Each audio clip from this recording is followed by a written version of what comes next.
Conservation groups across the country are taking new approaches to safeguard temporary waterways in their backyards that are created by snow melts and heavy rain. The latest push follows the Supreme Court's recent decision to strip away federal protections from some wetlands, leaving them at risk for pollution. Skylar Henry has the details.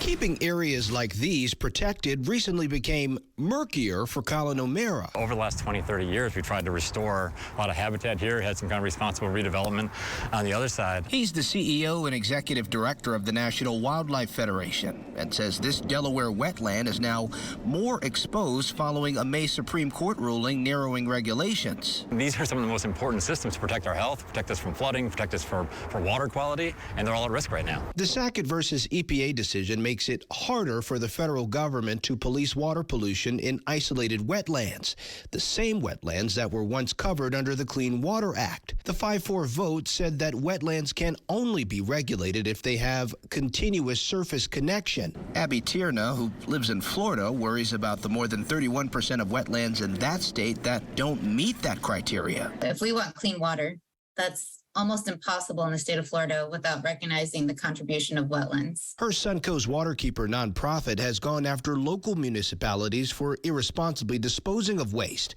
prior to the ruling. She says forcing new ordinances on the local and state level helps push back against land development interests. Just because you can't see the connection doesn't mean the connection doesn't exist.